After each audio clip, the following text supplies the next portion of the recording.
water sign, Cancer, Pisces, and Scorpio. Kumusta po kayo guys? Okay, so water sign, maraming salamat po sa walang sawang pagsubaybay sa ating mga reading. And kung kayo ay bago pa lang sa ating channel, mag-subscribe na po kayo guys. And i-click mo na rin yung ating notification bell para lagi po kayo guys updated sa ating mga bagong upload.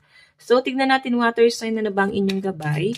Water sign, Cancer, Pisces, and Scorpio. Gabay po ni water sign. Gabay po. Okay, so water sign, meron tayong message.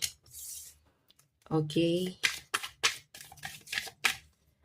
Meron tayong knowing.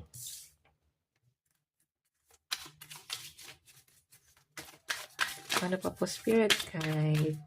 So, meron po tayong peaceful. So, guys, yung iba sa inyo, meron kang inaantay na email, message, galing sa isang tao. I think hindi kayo mapakali.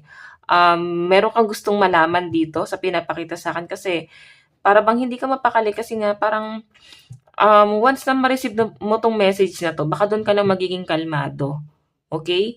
So, siguro guys, itong inaantay mo ay ikakatuwa mo talaga. Pwedeng result, pwedeng sa pagbiyahe mo, or pwedeng meron bang naaprubahan, baka ikaw naman ay nag-apply ng trabaho. So, I think inaantay mo yung message sa'yo for interview.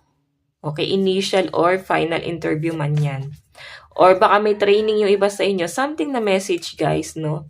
Meron din ako nakita rito, guys, na parang ngayong araw, magkakaroon ka ng conflict about connection. Hindi connection sa ibang tao, siguro sa internet.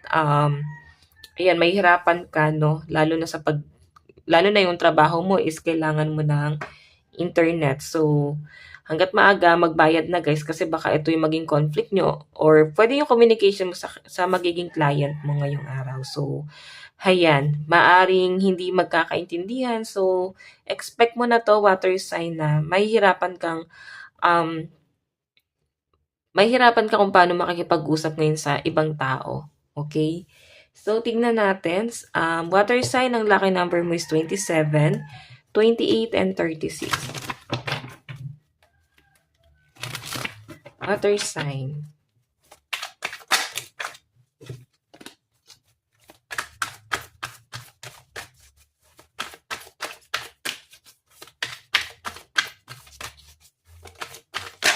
Okay, so water sign, meron tayong 2 of Cups. Meron tayong Page of Pentacles. Meron tayong King of Cups. Okay.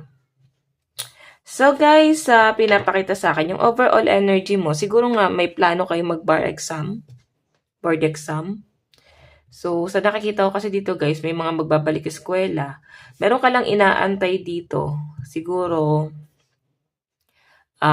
approval or pwedeng kasabay or meron kang inaantay na isang tao na kasabay mo talaga pag nag-a-apply ka or nag-exam ka. So, pwede yung mga kaklase mo yan.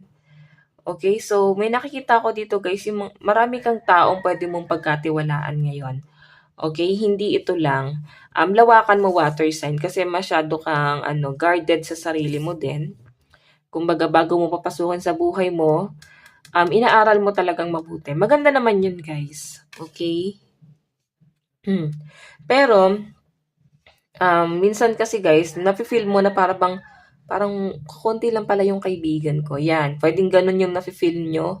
Kasi nga, sobra kang naging guarded or pwedeng, ka kasi talaga, introvert, hindi ka talaga friendly, ikaw yung nilalapitan. Or pwedeng nafe-feel mo na parang nahihirapan yung mga friends mo sa paligid mo kung paano kaya approach. Kasi nafe-feel nila yung pagiging sensitive ng mga water sign. Okay, so partnership, or baka naman ikaw ay may nakakausap na rito. Ayan, no? Okay, may nakakausap ka na. Yun nga lang guys, mukhang hindi mo masyadong ine-entertain ng mabuti. Kung ito man ay sa love life, no? May partnership pero hindi ka desidido. So, na-feel ko dito parang hindi mo siya binibigyan ng commitment. Okay? So, tignan pa natin sa love life mo. Okay, sa love life mo, water sign.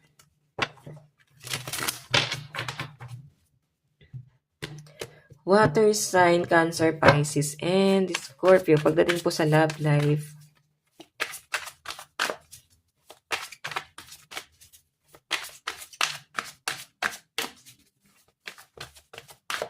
Okay. So, meron po tayong 5 of Cups. Meron tayong 3 of Wands.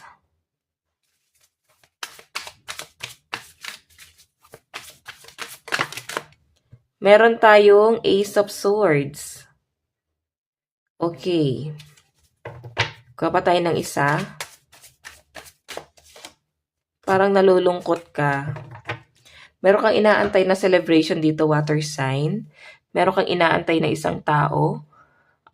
Pwede magkalayo kayo. Meron kang inaantay dito na gusto mong ma-realize niya rito.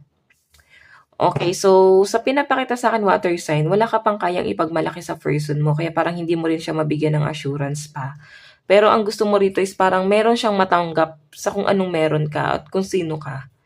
Yun ang gusto mo dito. Yung may matanggap siya sa'yo. Okay? May nakikita ako rito guys, celebrations. Siguro, merong event dito or pwedeng gatherings na magaganap, no? Pwedeng inaantay mo yung pagkikita nyo ng person mo. Ace of Swords. So guys, sa pinapakita sa akin dito, habang ikaw ay nag-aantay, meron kang napagnilay-nilayan. Meron kang na-realize. Or pwedeng siya to guys, no? Merong na-realize tong person mo. And nalulungkot din siya kung ano man tong nare-realize niya ngayon sa buhay niya. Okay? Siguro guys, yung iba rito na involved kayo sa third party and nauunawaan ka rin ng person mo.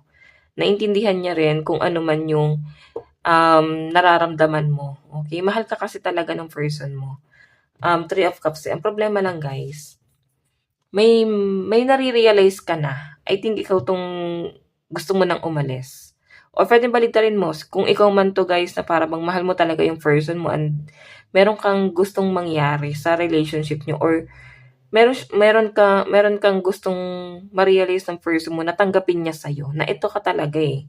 Hindi mo na kayang baguhin.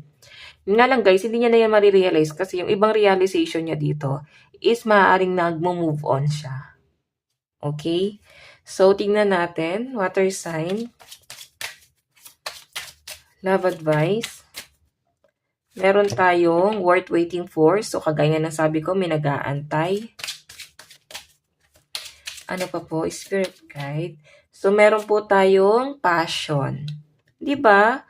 Kasi nakikita mo or nararamdaman mo na once na magkita kayo ulit, parang mag-work ulit tong relationship na to. Okay? Ayan no, na maaari mabigyan pa ulit ng second chance itong relationship na to. Kung magkikita kayo ulit, magkakausap, ganyan. Yun nga lang guys, mukhang hindi nga po nabibigyan ng chance. Okay, tignan natin ang inyong advice. Fire sign. Baka fire sign siya, water sign. Okay, Aries, Leo, and Sagittarius. Okay, so water sign advice mo, meron tayong unleash your kindest self. So, siguro kailangan daw mas maging mabait ka pa. Or kailangan mas maging maganda pa yung treatment mo sa taong to guys. Kasi siguro, yun yung hindi niya matanggap kung paano mo siya i-treat, kung paano mo siya kausapin, ganon. Okay, so water sign, ito lang naman po ang inyong reading hanggang sa muli. God bless and love you all. Thank you. Bye-bye.